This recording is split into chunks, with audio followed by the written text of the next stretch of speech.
Hi all, this is Mr. Yeager for Honors Chemistry. We are starting our unit on the electron. So we're going to be going through a few things today. Again, we covered electrons already, that they are in the energy levels, as this little GIF is showing, orbiting around the nucleus. And again, the electron is really one of the most important particles in chemistry because it helps control all of our chemical reactions out there.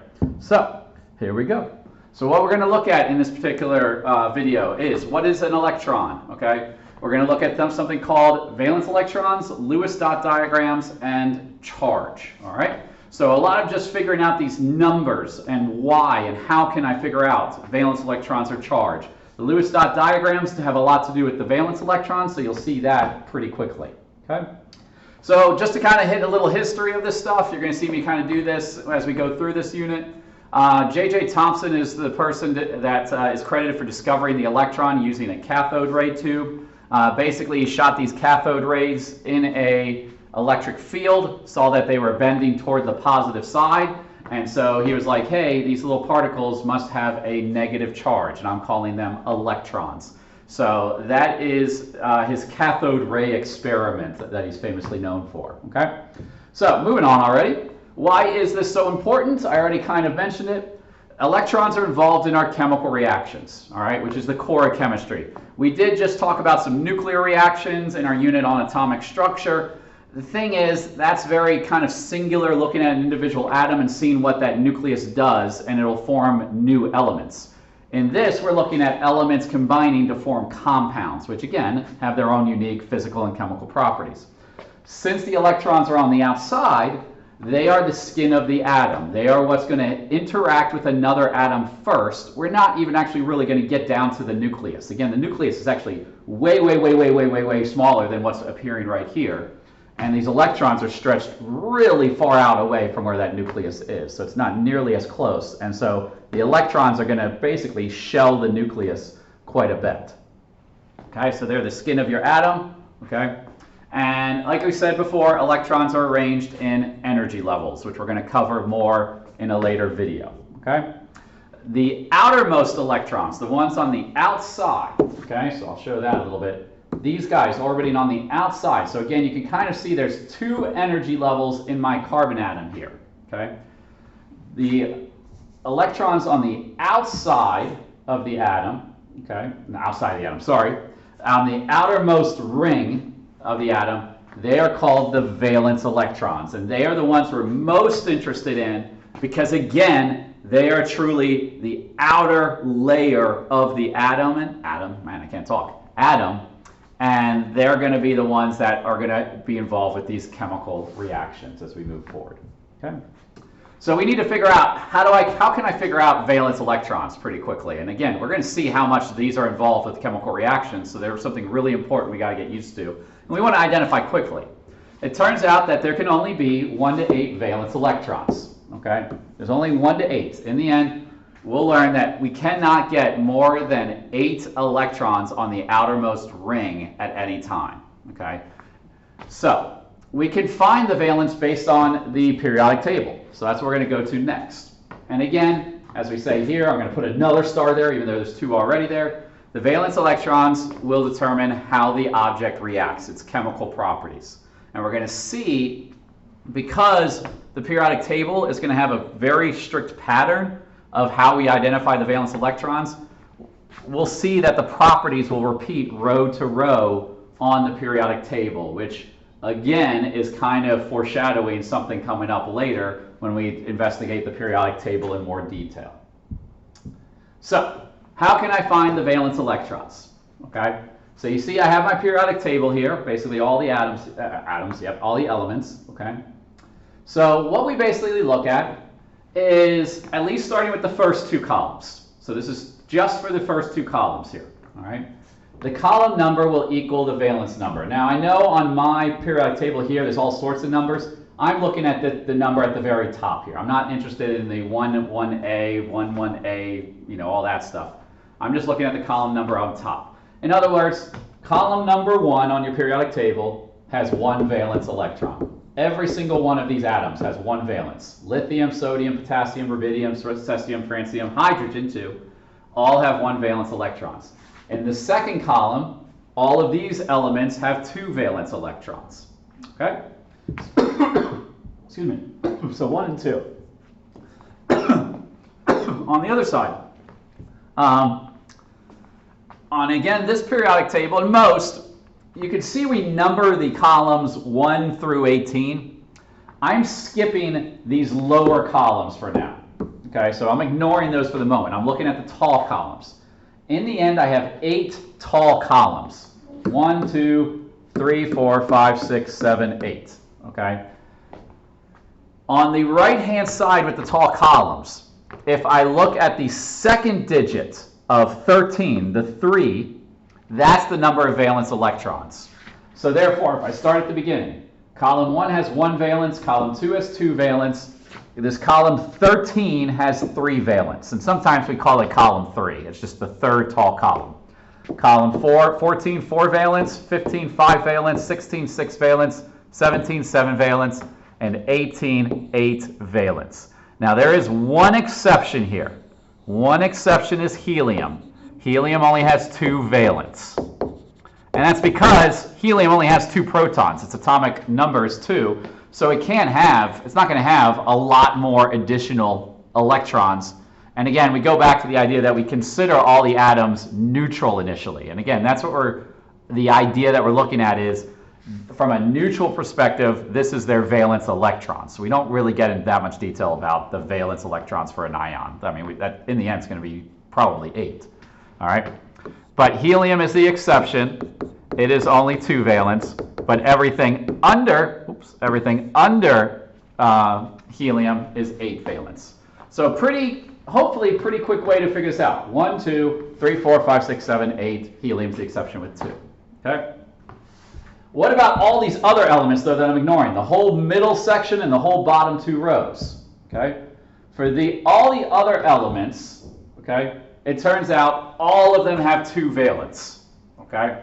Every single one of these elements in the middle, all of them has 2 valence electrons. And again, we'll see why when we start doing electron configuration. All elements in the bottom 2 rows have 2 valence electrons. So what I usually do in class is I say, okay, they have 1, 2, all these have 2, and then I get over here 3, 4, 5, 6, 7, 8, with the exception helium has 2. But again, it's 1, 1, 2, 3, 4, 5, 6, 7, 8, and helium has 2. Okay? So that's how we configure these out. So, if we then look up on the periodic table here, we got oxygen. Okay? I'll have to kind of go back and forth a little bit. Where was oxygen? Oxygen is right here. How many valence electrons does oxygen have? 6. It has 6 valence. 1, 2, 3, 4, 5, 6 valence. Done. Oxygen has 6. Okay? Some of the other ones. Iron. I'm going to just let you know it's in the middle. It's in that middle section, the middle lower section. Okay? That means it has 2 valence electrons. Francium. Francium is in column number 1, so it will have 1 valence electron. Okay? So hopefully it's something that we can identify fairly quickly. Again, having that periodic table in front of you. Now, there's one way we like to visualize the valence electrons. This is called Lewis dot diagrams. Okay? And so Lewis dot diagrams are just where you write out the chemical symbol, and then you draw dots for each valence electron that element has. All right? So again, you can already see here how this is set up, where you have lithium. Lithium's in column number 1, so it has 1 valence electron. So I write Li and put 1 dot on there. Beryllium's in the second column, 2. Boron is in the third tall column in group 13, so it has 3. Carbon 4, nitrogen 5, oxygen 6, chlorine 7, and argon 8. Okay? So the thing is, we do have a little bit of rules with this. Okay? We draw these dots above, below, to the left, or to the right of the chemical symbol. Okay? So we don't want to draw something out like this, where I say, please draw nitrogen. I don't want to see this. Actually, that's actually pretty good. Sorry, let me try that again. Where you have it like at the corners. I was trying to be messy, and I end up being pretty like neat. Okay? If you draw it like this, I'm not exactly sure what's happening there. Yes, there's 5 dots around it, but we need to be having them organized. So we would draw it where it's like, and a lot of times I just tell people, put 1 on each side and then pair them. And actually that's another rule. We have to draw them on each side before we start pairing them, okay?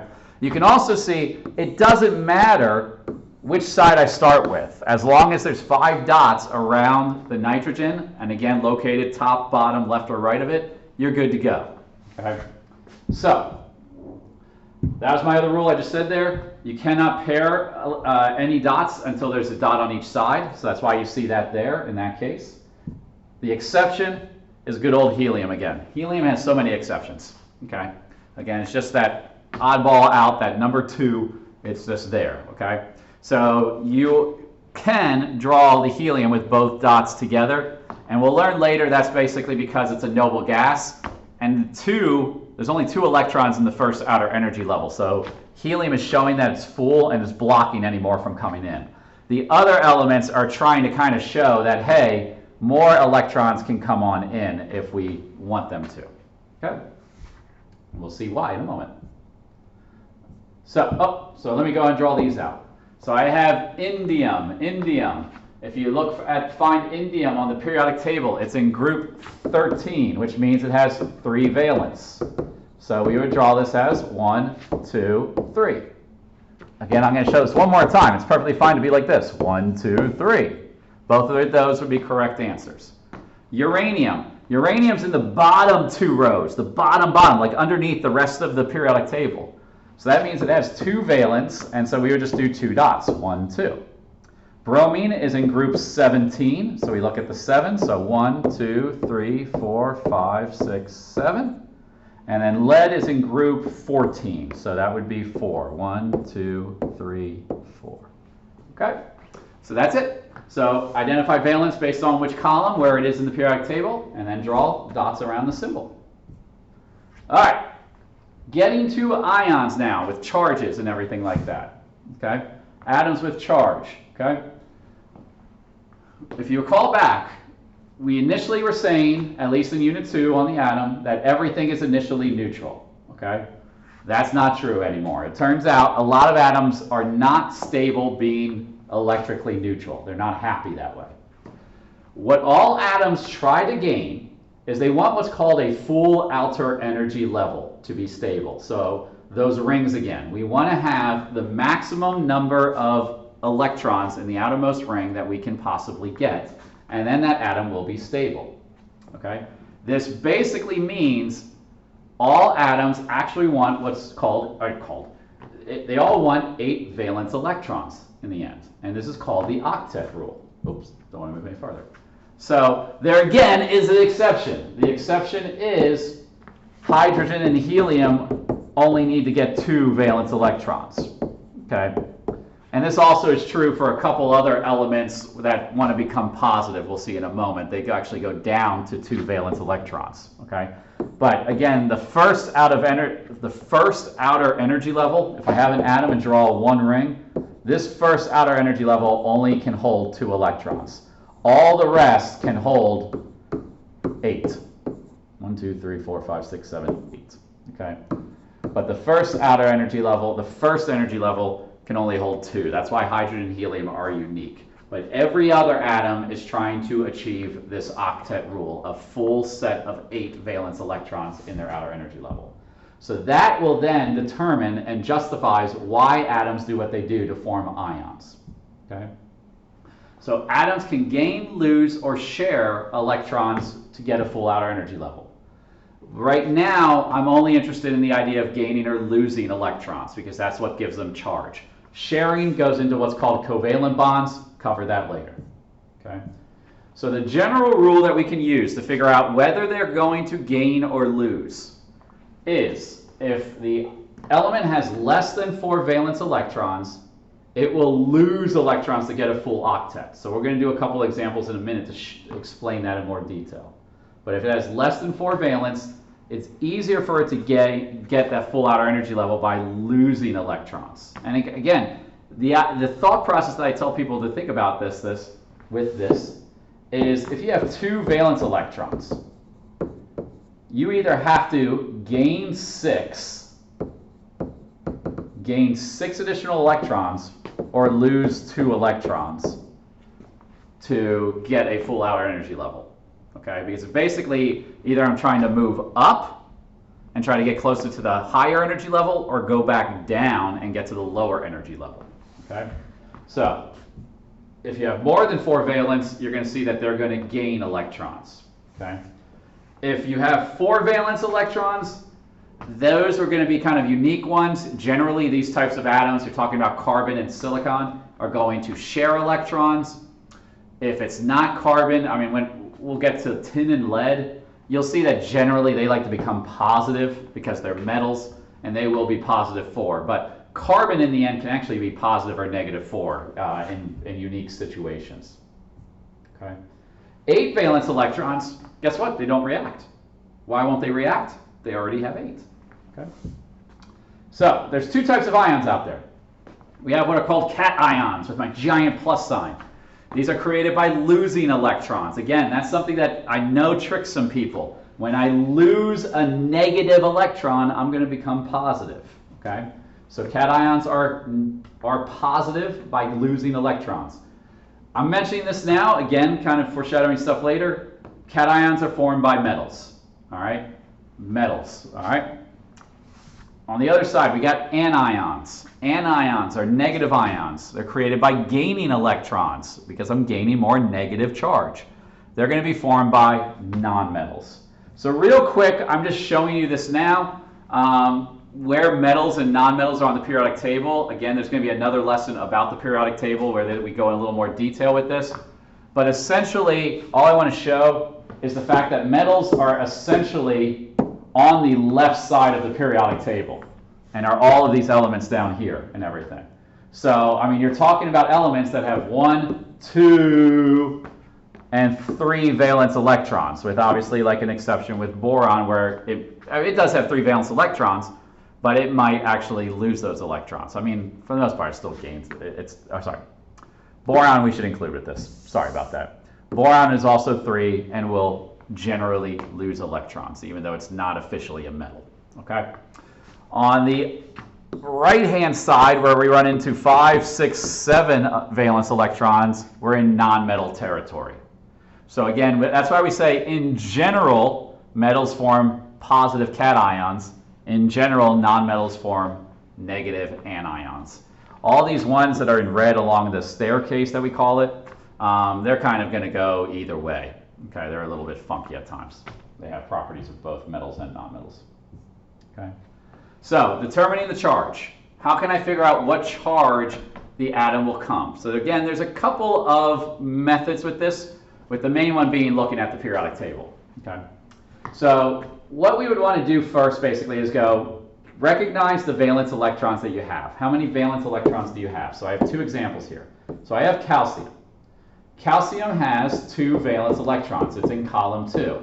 And you can see, here's my drawing of the calcium atom with all of the separate energy levels. It turns out calcium has 1, 2, 3, 4 energy levels.